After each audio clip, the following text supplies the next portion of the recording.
ஏழைங்களுக்கு hospital கட்டலான்னு பனையூரில் எனக்கு சொந்தமாக வச்சுருந்த 4 கிரவுண்டு இடம். என்னால் அவன்கிட்ட அது மீண்டு வர முடியுமா எடுக்க முடியுமான்னு தெரியாமலே தூக்கம் இல்லாமலே பல நாள் கழிச்சிருக்கேன். லைஃப் சர்டிஃபிகேட்லாம் ஃபோர்ஜரி பண்ணி வாங்கிட்டான். நான் உன்னை திருமணம் பண்ணிக்கிறேன், உனக்கு எல்லாம் பாதுகாப்பாக இருப்பேன் அப்படின்னா நான் ஒரு சேஃபாக இப்போ நான் நடமாடிட்டு இருக்கேன்றேன்னா அது நம்ம போலீஸ் டிபார்ட்மெண்ட் நல்லது.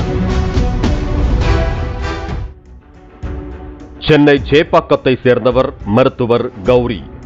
75 வயதான இவர் கடந்த 1990ஆம் ஆண்டு முதல் தனது கணவரை பிரிந்து மகள் மித்ராவுடன் வீட்டில் வாழ்ந்து வந்தார்.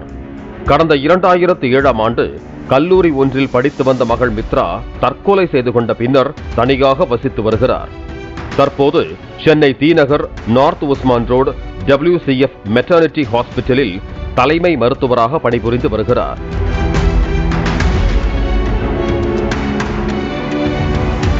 இவருக்கு சொந்தமாக அடையாறு, கிழக்கு கடற்கரை சாலை உள்ளிட்ட பல்வேறு பகுதிகளில் சொத்துக்கள் உள்ளன.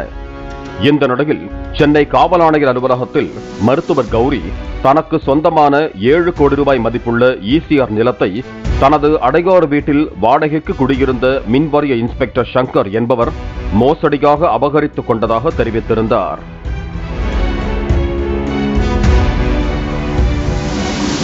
அதாவது தனக்கு வாரிசுகள் எவரும் இல்லாததால் தன்னுடைய ECR நிலத்தில் மக்களுக்கு சேவை செய்யும் நோக்கில் மருத்துவமனை ஒன்றை கட்ட திட்டமிட்டிருக்கிறார் கௌரி. இதனை அறிந்த சங்கர், வயதான காலத்தில் நீங்கள் அலைய வேண்டாம், அங்கு கட்டுமான பணிகள் மேற்கொள்ள தேவையான பொது அதிகாரம் கொடுத்து விடுங்கள், நாங்களே முன்னின்று மருத்துவமனையை கட்டித்தந்து விடுகிறோம் என்று சங்கரும் அவரது மனைவி புவனேஸ்வரியும் கூறியதாக தெரிவித்தார். ஏழைங்களுக்கு ஹாஸ்பிட்டல் கட்டலான்னு பனையூரில் எனக்கு சொந்தமாக வச்சுருந்த 4 கிரவுண்டு இடம் இதெல்லாம் வாங்கிட்டு தானே ஹாஸ்பிட்டல் கட்டித்தரேன், ஹாஸ்பிட்டல் கட்டுறதுக்கான பர்மிஷன்லாம் வாங்கித்தரேன்னு வாங்கிட்டு ஒரு 11 வருஷமாக என்னை போட்டு பயங்கர டார்ச்சர் பண்ணிகிட்டு இருந்தான்.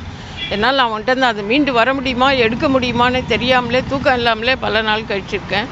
பொது அதிகார பத்திரம் கொடுத்ததோடு சொத்து தொடர்பான பத்திரங்களையும் ஆவணங்களையும் சங்கரிடம் வழங்கியுள்ளார்.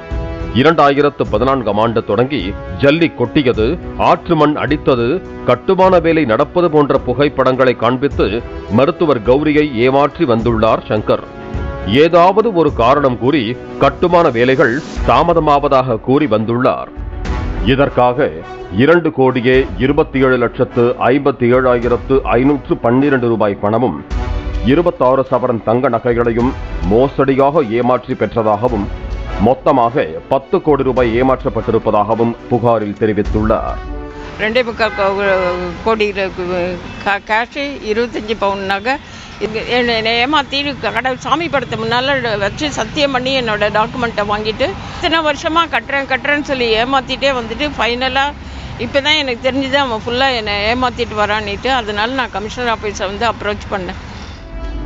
ஒரு கட்டத்தில் சங்கரின் நடவடிக்கையில் சந்தேகப்பட்டு தனது இடத்திற்கு சென்று பார்த்தபோது அங்கு எந்த ஒரு கட்டுமான பணிகளும் நடக்கவில்லை என்பது தெரிய வந்தது. தனது சகோதரர் அசோக்கிடம் இது குறித்து தெரிவித்திருக்கிறார். அவர் சம்பந்தப்பட்ட சொத்துக்கான வில்லங்க சான்றுகளை சரிபார்த்த போது அந்த சொத்து மருத்துவர் கௌரி பெயரில் இருந்து சங்கர் மற்றும் அவரது உறவினர்கள் பெயருக்கு மாறி இருப்பது தெரிய வந்தது.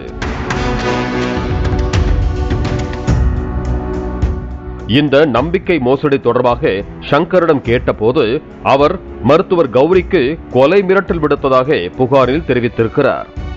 இதுகுறித்து வழக்கு பதிவு செய்த மத்திய குற்றப்பிரிவு போலீசார் சங்கரை பிடித்து விசாரித்தனர்.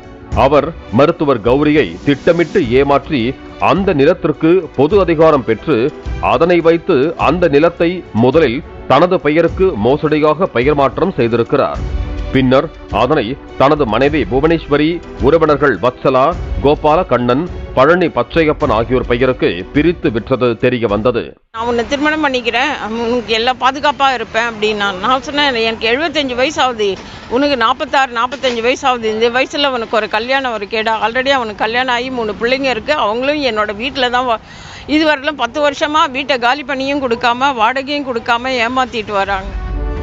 இதையடுத்து சங்கரை கைது செய்த போலீசார் இந்த நில அபகரிப்பு சம்பவத்தில் தொடர்புடைய மற்ற நபர்களை வலைவீசி தேடி வருகிறார்கள். இந்த நில அபகரிப்புக்கு சார் பதிவாளர் துணை இருப்பதாக சந்தேகிக்கும் போலீசார் அவரையும் இந்த வழக்கில் சேர்க்க திட்டமிட்டிருக்கிறார்கள். பொது அதிகார பத்திரத்தில் கட்டுமான பணிக்காக மட்டும் பொது அதிகாரம் வழங்கி இருப்பதாகவும் சொத்தை விற்கவோ வேறு நபர்களின் பெயரில் மாற்றவோ இது செல்லாது என்றும் மருத்துவர் கௌரி குறிப்பிட்டிருந்த நிலையில் அதனையும் மீறி இந்த மோசடி நடந்திருப்பதால் அவரது நிலத்தை மீட்க இயலும் என்று போலீசார் தெரிவித்தனர். பாலிமர் செய்திகளுக்காக செய்தியாளர் சரவணகுமார். பிளே ஸ்டோர் மற்றும் ஆப் ஸ்டோரில் இருந்து பாலிமர் செயலியை QR கோடு மூலம் பதிவிறக்கம் செய்யுங்கள். செய்திகளை உடனுக்குடன் பெறுங்கள்.